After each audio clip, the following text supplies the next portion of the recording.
Hello and welcome to the Earth911 podcast. It's Sustainability in Your Ear. I'm Mitch Ratcliffe, your host, and today we're talking with Debbie Levin, who is the CEO of the Environmental Media Association. It's an organization that brings information, celebrities, and storytelling together to get the message out about green lifestyles, green living, and good green choices. Debbie, welcome to the show. How are you today? I'm great. Thank you so much for having me. Well, we're glad you're here. And now you're going to be doing the Environmental Media Awards on August 20th, 2020. Tell us about the awards and what's going on that day with Lance Bass as the host. So the EMA Awards is actually 30 years old, and this was going to be our huge 30th anniversary for the organization, for the awards, for different events and programs, and we kind of decided, as so many people globally have this year, to push our anniversary to next year, and hopefully the celebration part, and hopefully things will be a little bit different, but the EMA Awards are very much like a green Golden Globes. Mm-hmm. And that goes from an incredible carpet where we get literally, I think we got nearly 6 billion media impressions last year from our events. So huge visibility, where we've got a lot of celebrities. And the purpose of the awards is to honor and recognize sustainable and environmental content in feature TV, documentaries, kids programming. We've got 8 programs, and it's very much like an awards show where we've got our celebrity presenters. We have people coming and accepting. This year, every year we usually have incredible honorees. Like we've honored everyone from Elon Musk, Jaden Smith, Natalie Portman, Matt Damon, Sir Richard Branson, Jane Fonda, like the list goes on. But this year we felt in this particular event that we have shifted focus to the way we're doing it. It was better not to have honorees because we will hope and pray with the rest of the world that we will be open and safe next year and we can actually be with them. But the content is so important and so good and so valuable that was something that we did not want to put aside. Yes. Can you share a couple of examples of which nominees stand out for you this year? I can. Our nominees are amazing. This year, we've got our feature nominees are incredible. Dark Waters, I don't know if you saw that film. Mark Ruffalo starred in it, Todd Haynes. It kind of reminded me so much of Erin Brockovich. It's a different story, but Erin Brockovich actually won our Emmy Awards in 2000. And so interestingly enough, 20 years to the day later, we have this film that unfortunately we're still dealing with the same issue of toxins in water in underserved communities.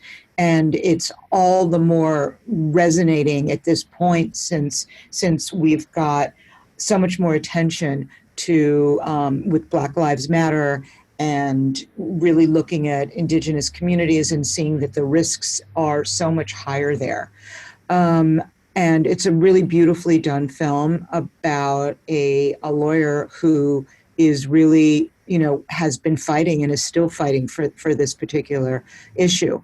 So we've got that. We've got this beautiful animated movie that is called Weathering with You that I'm not sure that you've seen. And then we also have Frozen 2, which both Frozen 1 and Frozen 2 had so much content for kids and families to be able to understand in terms of respecting and understanding weather and the environment. Mm-hmm. Our documentary films are incredible. We've got Disney Nature's Elephant. We have The Story of Plastic. We have an incredible film about Ted Turner from CNN that actually I don't think people really understood where Ted's commitment to the environment came from. And this was so early. So early and so thoughtful and forward thinking. And so that was a real gift for us to get. We also have a category for documentary series.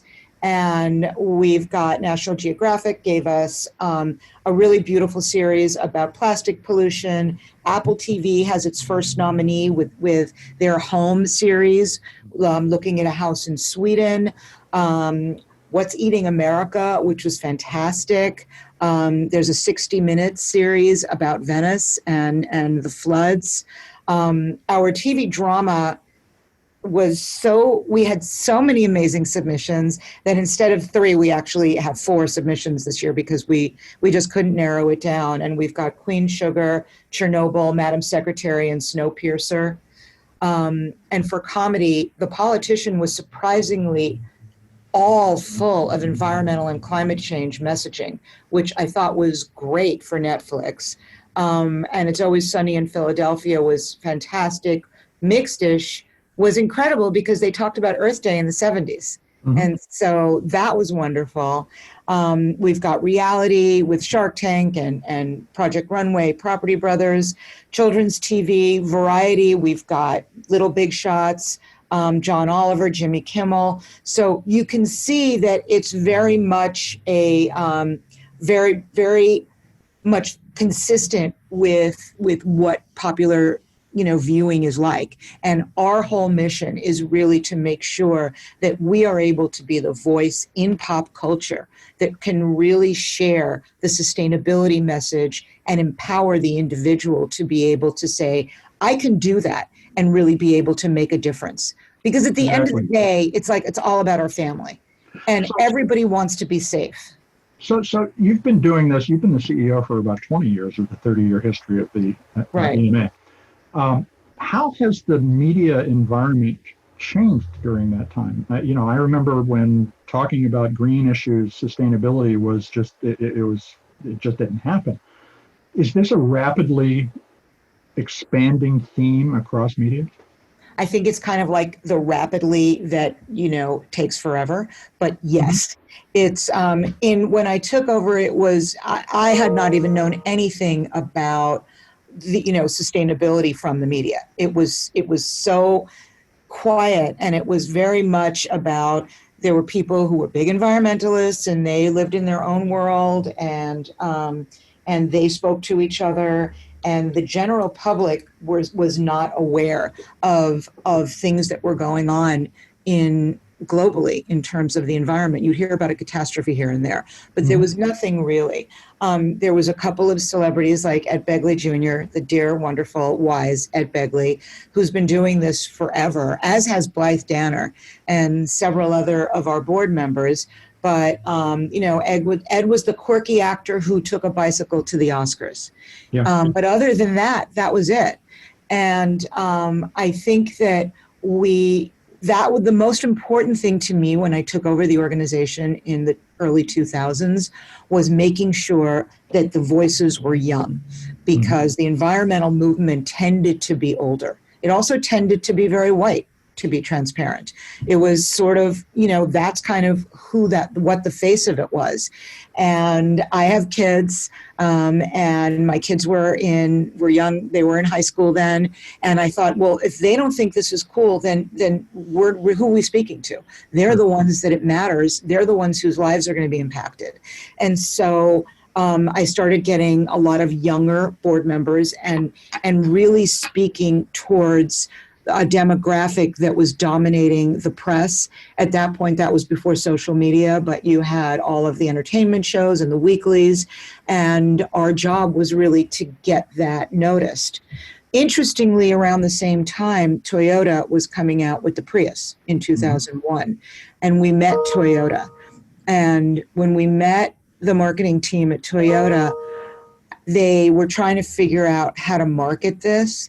And I very boldly, literally not knowing what I was talking about, I said, well, I can do that because I'm going to get all the celebrities to think it's a cool car. And fortunately, they believed me. And so I thought that was the perfect vehicle because everybody needs a car. It was not incredibly expensive. It was definitely funny looking. However, it was very easy. All the sell was you just go to the gas station half the amount of time. It's still using the same technology. And so we started working from 2001 on, 20 years now, working with them. and introducing the celebrities. So we would get the celebrities to purchase these cars, and then we would work with the paparazzi to sort of catch them in the act of coming in and out of the cars. We then also had them arrive. We worked with a lot of celebrities and had them arrive at all the award shows. So the Oscars and the Grammys and the Emmys, and you'd see all these cool people getting out of a Prius, and we would make sure that the cameras watched them do that. And then we were able to run with that. And we were really successful. And we really, if you remember at that point in the early 2000s, the Hollywood community really, really, really owned that car. And they took great pride. It was kind of like the gateway to being able to take responsibility on your own for sustainable practices. And so that is something that we're still very, very proud of. And really, for us, we believe that making people aware of individual habits and things that they can do will also lead to them, looking a lot deeper. And seeing those influencers doing that, and for me, it's Larry David with his BMW i3, which I have, right, reinforces my confidence in the decision for some reason. Definitely. Well, he did start with the Prius, remember? Actually, I focused on the BMW. Yeah, because the Prius was way earlier. He was one of the first people on camera to drive around in a Prius. And it was great. George Clooney too. Like it's amazing the people who were so passionate about this car. So let me ask, going back to the fact that you have a lot of documentaries amongst your honorees, and the question of indigenous and underserved communities getting a voice out there, is environmental messaging and media still primarily dominated by large companies, or are there opportunities for these local stories to emerge into the global conversation? I mean, honestly, I think this is the era of the individual voice, because with social media, you can create your own power. And so I don't think this is something that is only politically charged or owned by the corporations. This is something that there are influencers that come out in every segment. And I will say that, using traditional celebrities, meaning music and TV and feature celebrities who have enormous followings, is very, very successful because they're really speaking from their heart. They do not need to be speaking about this, nor does a TikTok influencer or a YouTube influencer. These people are creating their own platforms, but when they start talking about environmental issues and sustainability, there is an authenticity that happens because, first of all, it's always authentic with the people that are involved with us. But that comes through.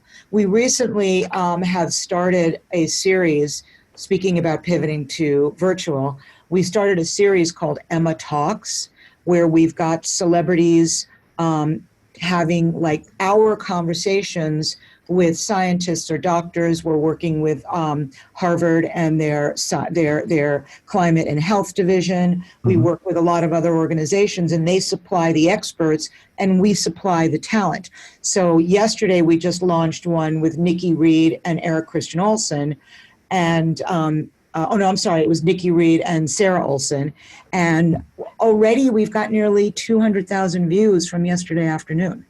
And so because they have such a great audience that also knows that they authentically have been speaking to these kind of issues, they're more inclined to sit and watch something like this, which is incredibly motivating and informative. So the individual can have a platform. This is not something that's bought. This is something that I think people know very well when something you have to do, hashtag sponsored by, and when that doesn't exist, when people are speaking and they're speaking because this is important to them. It's very interesting to me, having been a journalist for many, many years, that you're melding celebrity with the experts, as you're talking about the new show. Right.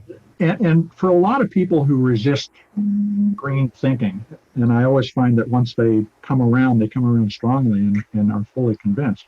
Their concern is that they're not always able to check what people tell them. How do you, and it's really fascinating that you combine celebrity with expertise for this new show. So what's the state of fact checking in environmental storytelling?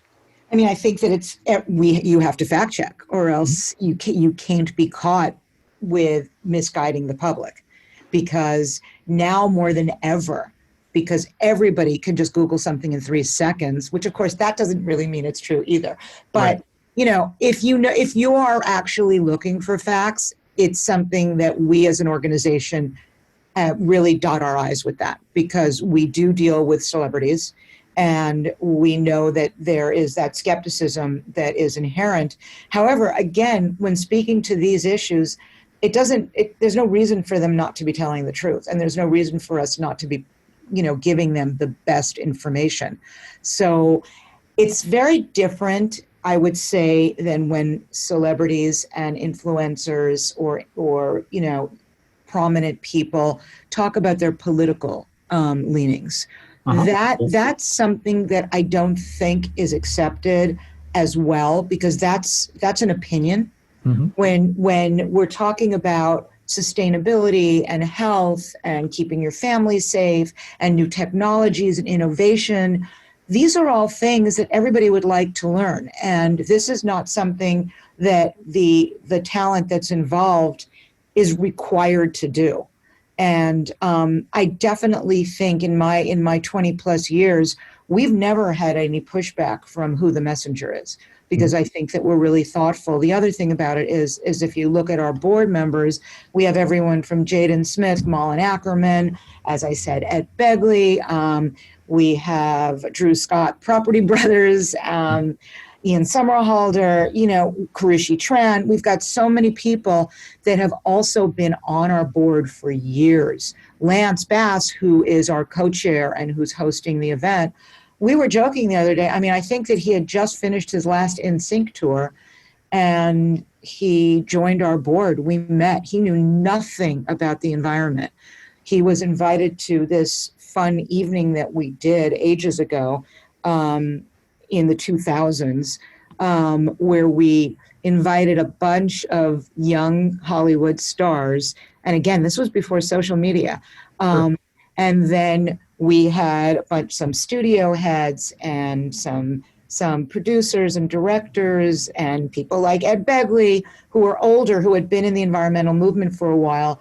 Really, it was a dinner, and it was really explaining to them what their voice could really do in terms of educating their fan base. And so it was a wonderful evening, and Lance was invited. And Lance came up to me and said, I'm from Mississippi, I don't know anything. And seems so important, can we go out to lunch? And honestly, he's like my third child. He's the most wonderful and has been one of our best voices for all these years. So let me ask you, how did you come to lead the EMA? I mean, what was the critical moment for you when you thought, I'm going to put my whole professional life behind this, the environment? It's an interesting story. It's also, it's your professional life when it's something like this is not just your professional life. Mm-hmm. It encompasses everything. So this was a real pivot to what was important to me. I have never run a nonprofit and I knew nothing about the environment. So just that's sort of the opening. I was invited in 1999 to a luncheon that was the EMA Awards, their 9th EMA Awards. And it was small. It had, a few celebrities there. It was okay. But what I thought the mission of what the organization was struck me. It was that lightning bolt moment. It struck me in such a way that I thought, this is the most important thing I've ever heard. And the capability, because we had all the studio heads were on the board. Like, we had amazing group of founders and people who initially had been working with the organization. But it wasn't as big as I had imagined it should be. And I was just sitting next to some guy who I didn't know. I started asking him a million questions. The guy said, what you're asking is really interesting. Can we meet tomorrow? Can we go to lunch? And I was like, sure. And we went to lunch, and ultimately he asked me to come run the organization. I said yes. I have no idea why I said yes. And I walked into an office where there was just one assistant and a very small board. And it was also needed to be the 10th anniversary. It's now the 30th anniversary. It was going to be the 10th anniversary of the organization and of the EMA Awards and I just pushed it till the end of the year. I'm like, you know what? It's still going to be the 10th anniversary in December. So I need a whole year to figure this out. And actually figured it out. That was really early when I started grabbing very young celebrities who were really hot to be on the board and to be our voice. We had a tremendously successful first year.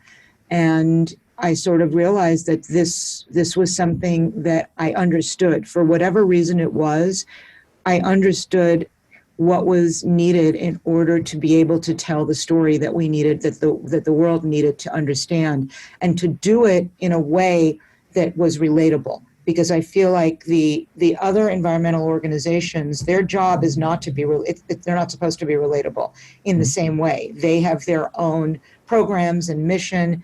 Our mission is to really be able to speak globally in a way that resonates with people who don't already believe that these are important issues. We don't need the people who believe. We need the people who don't believe. And so that's how we've always approached it, in a way that's very welcoming and very positive, and making sure that we're the ones who offer solutions, because nobody wants to hear that the world is going to, be destroyed because of some environmental disaster, but we can't do anything about it. I know that's funny to say right now. We're in the middle of a pandemic that we have nothing that we can do about, but in other times when we're not in a pandemic, there is a lot of hope for technologies and attitude and behavior changes so that we really can keep our Earth safe and the resources for our families. Well, I completely agree with the distinction you're making between this kind of storytelling and the research-driven messaging around the environment that a lot of people do. There's what we can't be told is what we should do. But what we must be told is what we can do. Exactly.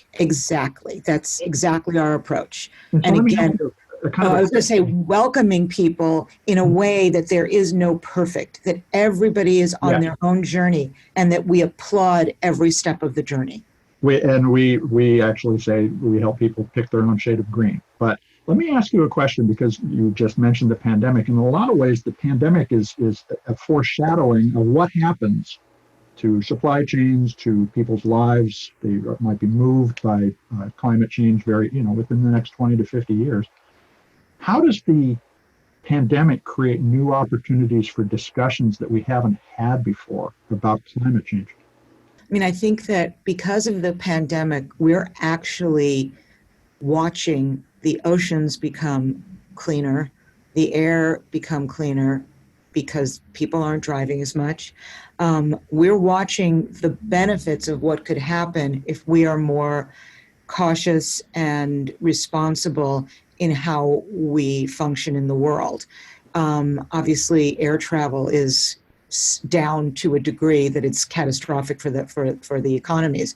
But this is a way that we're sort of watching if we can find new ways to get back to productivity and not rely on the dirty technologies that have been in use for the last 100+ years, then we do have an opportunity to heal what we've done in the earth. But I think that, as far as understanding the catastrophic effect of what happens when the entire global community is affected by something like the pandemic, where people can't even find hand sanitizer or toilet paper in the beginning, or flour or anything else. I think that it really puts the spotlight on really looking to yourself and trying to see what your values are and what your choices are, and really understanding that we are really all in this together, and we're all on the same earth, and we're using the same resources. And the people who are having a harder time sustaining their lives are something that we really need to look at a lot closer than perhaps we have before. Well, Debbie, I think that's a great place to stop, and I'd love to have you come back and talk more about this in the future. We've been talking with Debbie Levin, who is the CEO of the Environmental Media Association. They're doing the EMA Awards on August 20th, and you can check out that show and watch it at www.green4ema.org. That's green4ema.org. Thanks very much for joining us today. And folks, we'll be back with another innovator interview soon. I'm Mitch Ratcliffe, and this is Earth 911. Have a green day.